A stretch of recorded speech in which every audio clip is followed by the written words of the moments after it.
There we go. Okay, hello and welcome to our second video vlog, whatever we're calling it. Not sure what we're calling it. So on our last video, I introduced myself as Dan, the founder of Epic, and I was chatting with Bracken. I'm Community Engagement Director. Today we have Sara. Hello, thank you. You're welcome.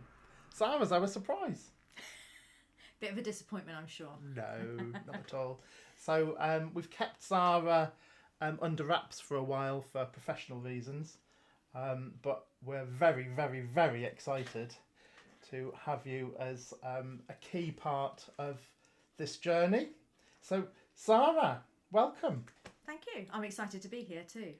Good. So do you want to tell everybody about what you've been up to and what your vision for Epic is and why you've come on this journey? Yeah.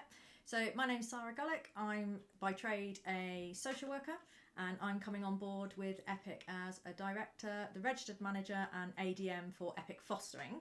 I'm also going to be involved in the wider Epic Family CIC, but my main focus at the moment is Epic Fostering. And that's about setting up the new IFA that we want to run, because we want to be different. We want to do things differently. We want to be supportive, therapeutic, and be a nice place to work and a nice place for people to foster. So I'm really excited to be joining you on this journey. Thank you for having me, parting. Thank you for coming. So just a brief bit about my background. So I've been a social worker what feels like forever. I've predominantly always worked in children's teams. I've done a lot with fostering, both in terms of independent agencies and local authorities, and I've worked as a social worker, a manager and a senior manager. So I've got lots of experience across lots of different areas, and I've worked in lots of different local authorities and businesses as well. And I think for me what's going to be different about Epic is the nurturing side of what we want to do, and you know, not only for our fostering families and our children, but also for our employees.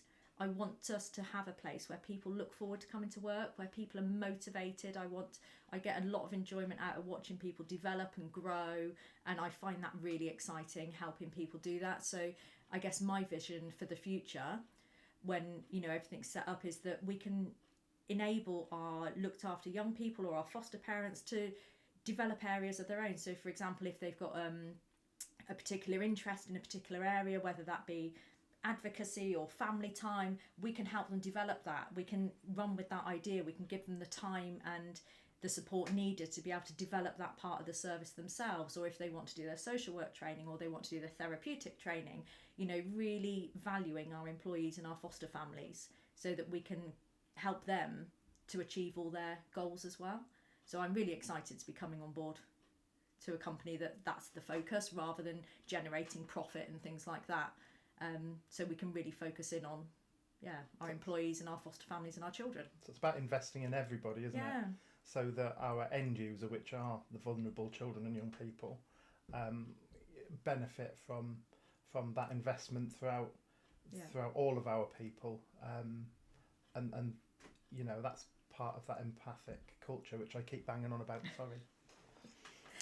So you're going to be doing some blogs, aren't you? Some written blogs. Yeah, so I was thinking about this last week about how we can share information with people in a really easy to access format. Obviously you're going to have your videos going forwards, but sometimes just almost like having a quick guide to things. So some of the subjects I've been thinking around is, you know, giving my interpretation of what is the problem with fostering in the UK at the moment. This isn't a Southwest problem. It's certainly not just a sort of Devon Council problem. It's a UK-wide problem. What's going wrong? And I don't think it's quite as simple as sometimes the media portray. I've been doing some reading and research into how we can support and work with young people in terms of using IT and social media and things like that. And just simple things like the use of the word screen time.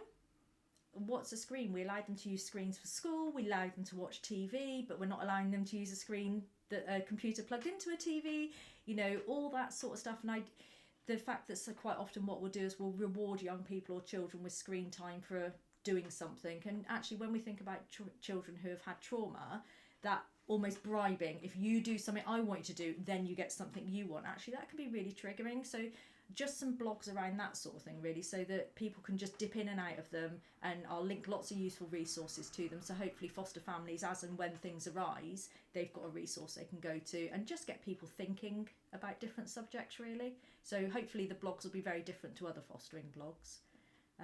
And just random stuff that I think of all the time, because random stuff comes in my head all the time. Some random stuff's all right. Yeah. Yeah. So, touching on that, you mentioned the not-for-profit status. So we had some exciting news in December, didn't we? Yeah. So we applied to be a part of the Fairer Fostering Partnership, which is a national entity where not-for-profit fostering services, and not just fostering services, so not-for-profits that are involved in vulnerable children and young people, can apply to become a member, and it's about advocating for those types of services to literally be not-for-profit, and that's something that we both feel quite strongly about, isn't it? So we were delighted to be accepted into the Fairer Fostering Partnership in December, so that's a bit of news. What else have we got? We've had our Ofsted, latest Ofsted update, so we're into stage 2 now. Yeah, which is really exciting. It's where things feel like they start to move quite quickly now, don't they? So we're hoping to have a result, well, a positive result, hopefully within the next 12 weeks or so. So Ofsted are currently seeking references and doing background checks and checking the stuff we've submitted to them. And so they'll be in touch to arrange to interview us. They might visit here, or we might have to go and be interviewed at their offices. So yes, we will keep everybody informed with that. Absolutely. That's quite a crucial part of our journey. What else have we got going on?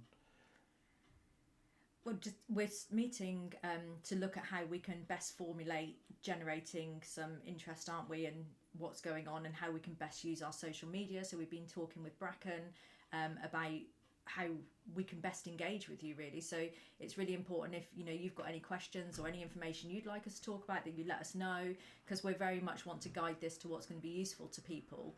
And also, just how we can get the word out there that we are going to be different to the other IFAs and experiences in local authorities, and we're quite proud of the fact that we're going to be different, and we really want to be able to share that with people, and also the other projects that we're thinking about with Epic Family CIC, the wider organisation, that will come together to bolster and support the fostering.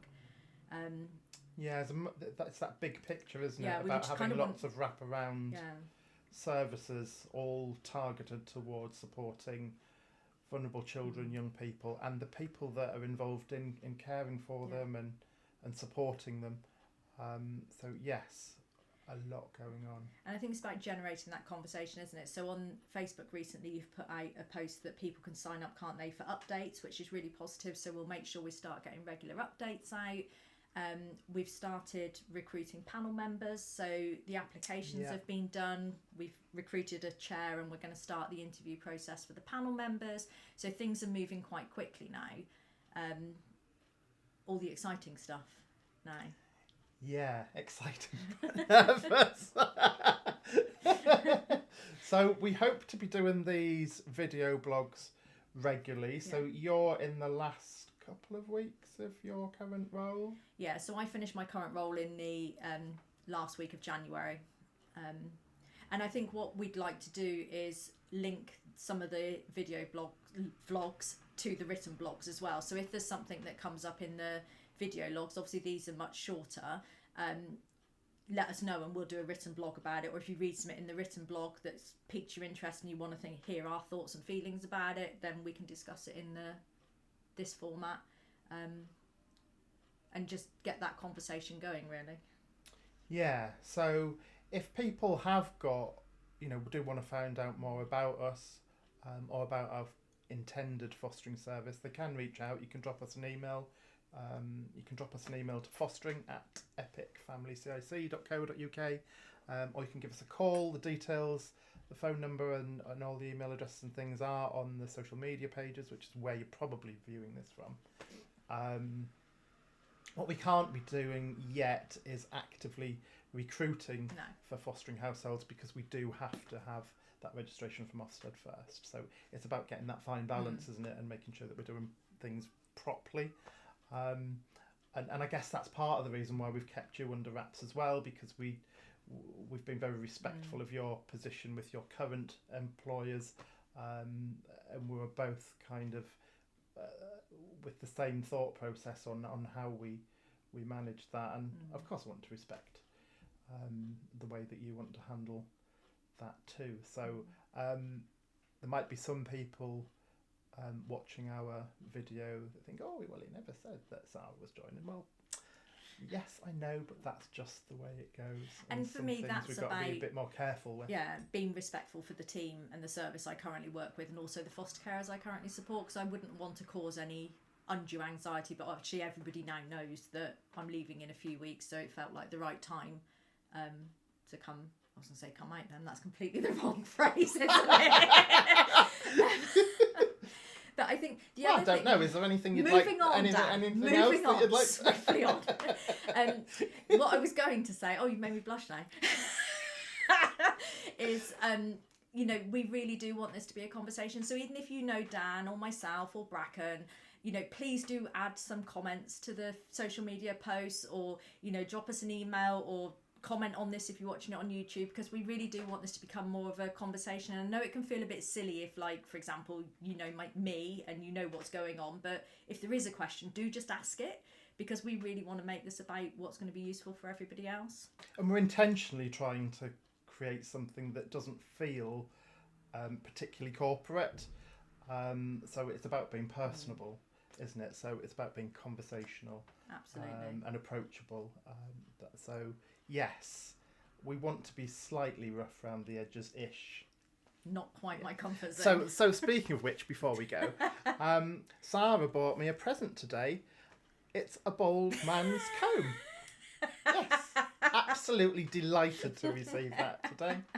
So I'm sure my youngster will get great pleasure out of doing my lack of hair with that bald man's comb. Thank you. Thank you. Right, until next time, thanks for watching. And and share the video. Please share the video and get the message out there that we're kind of well and truly on this journey now. Brilliant. Thank you very much. Cheers.